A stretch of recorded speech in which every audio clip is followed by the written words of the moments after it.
প্রিয় দর্শক, ভারতের বিশ্বের কাছে এক ছবি আছে যে ভারত প্রধানত এক সামরিক অস্ত্র আমদানিকারী দেশ। মোটামুটিভাবে 2023 সালেও ভারত পৃথিবীর বৃহত্তম অস্ত্র আমদানিকারক হিসেবে পরিচিত ছিল, কিন্তু এই 2024-এ হঠাৎ ছবিটা পাল্টে গেল। মাত্র কয়েক সপ্তাহ আগে দেশের প্রতিরক্ষা মন্ত্রী রাজনাথ সিং এক টুইট বার্তায় জানালেন, স্বাধীনতার পর এই প্রথম ভারত $2.26 বিলিয়ন অস্ত্র পৃথিবীর বিভিন্ন দেশকে রপ্তানি করেছে। আমরা আজ এই প্রতিবেদনে আলোচনা করব ভারতের এই প্রতিরক্ষা সামগ্রী রপ্তানির ইতিহাস ও কোন কোন অস্ত্র মূলত ভারত কোন কোন দেশসমূহকে রপ্তানি করেছে। এই প্রসঙ্গে আমরা ভারতের প্রতিরক্ষা শিল্পের রপ্তানির ভবিষ্যৎ আলোচনা করব। ভারতের প্রতিরক্ষা বাহিনী সামরিক শক্তির দিক দিয়ে চতুর্থ। 90-এর দশক পর্যন্ত ভারতীয় সেনার প্রয়োজনীয় অস্ত্র ও সরঞ্জামের বেশিরভাগটাই ভারত বিদেশ থেকে আমদানি করত। বাকি প্রয়োজন মেটাতো ভারতের সমর নির্মাতা, ordinance factory, HAL, BEL, BDL এর মতো সরকারি প্রতিরক্ষা সরঞ্জাম নির্মাতা। এর প্রধান সমস্যা ছিল বেশিরভাগ অস্ত্র ভারতীয় প্রযুক্তিতে নির্মিত হওয়ার পরিবর্তে মূলত অ্যাসেম্বল, লাইসেন্স কপি এবং অস্ত্রের কিছু মাইনর অংশ ভারতে নির্মিত হতো। এর প্রধান সমস্যা হচ্ছে যখন তখন ভারতের ওপর আন্তর্জাতিক নিষেধাজ্ঞা জারি হতো, তখনই ভারতের প্রতিরক্ষা শিল্প তথা আমদানি নির্ভর ব্যবস্থার সংকটে পড়ত।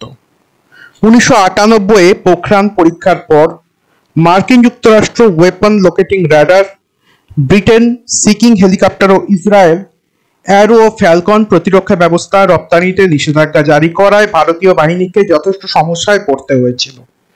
তবে এর মধ্যেও ভারত 1984 থেকে 2012-13 পর্যন্ত ঘানা ও মালদ্বীপকে বিভিন্ন ধরনের বিমান, DO-228 এর মতো বিমান, ওমানকে, নেপাল, ভুটান ও সোয়াজিল্যান্ডকে অ্যাসল্ট রাইফেল ও কিছু অস্ত্র সরবরাহ করতে সমর্থ হয়। 2014-তে ভারতে নতুন সরকার ক্ষমতায় আসার পর ভারতীয় প্রতিরক্ষা ক্ষেত্রে প্রধানমন্ত্রী মেক ইন ইন্ডিয়া প্রোগ্রাম নেয়।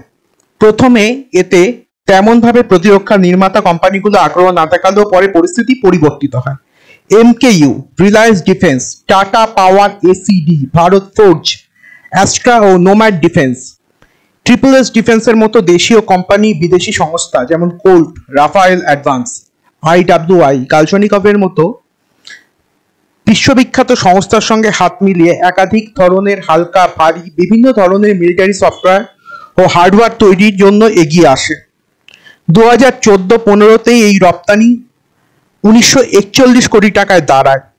এরপর প্রতি আর্থিক বছরে রপ্তানি ক্রমশ বাড়তে থাকলেও 2019 থেকে 20-তে কোভিড প্যান্ডামিকের কারণে মাত্র 8,435 কোটি টাকার অস্ত্র রপ্তানিতে সমর্থ হয়। ভারতীয় সংস্থাগুলি অবশেষে 2022-23 এবং 2023-24-এ যথাক্রমে $1 বিলিয়ন এবং 2023-24 আর্থিক বছরে $2.62 বিলিয়ন অস্ত্র রপ্তানিতে সমর্থ হয়। 2019 থেকে 2022-এর মধ্যে অর্ডিন্যান্স ফ্যাক্টরির উৎপাদন প্রণালীর আধুনিকীকরণের পর শুধুমাত্র এই সরকারি প্রতিরক্ষা সরঞ্জাম নির্মাতা সংস্থা বিভিন্ন দেশকে কয়েক হাজার কোটি টাকার অস্ত্র বিক্রিতে সমর্থ হয়েছে। একটা কথা না বললেই সরকারি প্রতিরক্ষা সরঞ্জাম উৎপাদন প্রণালী উৎপাদক সংস্থার পরিচালন ব্যবস্থা আধুনিকীকরণের ফলে অস্ত্রের মান যেমন আন্তর্জাতিক স্ট্যান্ডার্ডের হয়েছে, তেমনি ভারতীয় প্রতিরক্ষা উপকরণের উপর পৃথিবীর বিভিন্ন দেশের নির্ভরযোগ্যতা ও নির্ভরশীলতাও বেড়েছে। এবার প্রশ্ন উঠবে, কোন দেশকে ভারত কি কি ধরনের সরঞ্জাম সরবরাহ করেছে। প্রথমে এশীয় দেশগুলোর কথা বলি। নেপাল, ভুটানকে আগ্নেয়াস্ত্রের বুলেট এবং যন্ত্রাংশ, শ্রীলঙ্কাকে বাফেলো, ইউনিকর্ন, সাঁজোয়া গাড়ির ইঞ্জিন সরবরাহ করেছে টাটা মোটরস। আবার টাটা মোটরস বাংলাদেশকে ট্রাক ও সামরিক পরিবহন যানের যন্ত্রাংশ সরবরাহ করেছে। ফিলিপাইন্সকে ব্রাহ্মস ক্ষেপণাস্ত্র সরবরাহ করেছে BDL এবং ব্রাহ্মস জয়েট ইনকর্পোরেট, যার 80% শেয়ার ভারতীয়। ভিয়েতনামকে সরবরাহ করেছে গার্ডেন রিচ শিপবিল্ডার্স ও মাজাগাঁও ডক লিমিটেড। ভিয়েতনামকে সরবরাহ করেছে মাজাগাঁও ডক লিমিটেড ও গার্ডিনিস শিপবিল্ডার্স বিভিন্ন শ্রেণীর যুদ্ধজাহাজ ও বরুণাস্ত্র টর্পেডো। মায়ানমারকে kilo class submarine, TAL torpedo, বিমান ও ট্যাঙ্কের যন্ত্রাংশ। তাইওয়ানকে সেমিকন্ডাক্টর ও IC চিপ। মালয়েশিয়া ইন্দোনেশিয়াকে ব্যাটলফিল্ড সার্ভেলেন্স রাডার বিক্রি করেছে BEL। আর্মেনিয়া কিনেছে জেন টেকনোলজির কাছ থেকে বিভিন্ন অ্যান্টি ড্রোন প্রণালী, অ্যাটাকস, মার্ক ও পিনাকার মতো কামান ও MBRL। মালদ্বীপ ও মরিশাসকে ধ্রুব AALH হেলিকপ্টার, DO-228 বিমান বিক্রি করা হয়েছে। আফ্রিকার দেশ গিনিকে দুটি DO-228 বিমান বিক্রি করেছে HAL। সুদানকে আকাশ ক্ষেপণাস্ত্র বিক্রি করা হয়েছে। দক্ষিণ আফ্রিকাকে হেলমেট ও সৌদি আরবকে 155 মিলিমিটার কামানের গোলা ও ভারত 52 কামান বিক্রি করেছে কল্যাণী লিমিটেড। ইসরায়েলকে আদানি ডিফেন্স হারমেস চালকবিহীন বিমান রপ্তানি করেছে। PLR সিস্টেম ইসরায়েলকে বিক্রি করেছে ছোট অস্ত্রের যন্ত্রাংশ। আবার MKU কোম্পানি চিলি, স্লোভাকিয়া, ইটালির মতো দেশগুলোকে যুদ্ধ হেলমেট ও বুলেট প্রুফ জ্যাকেট বিক্রি করেছে।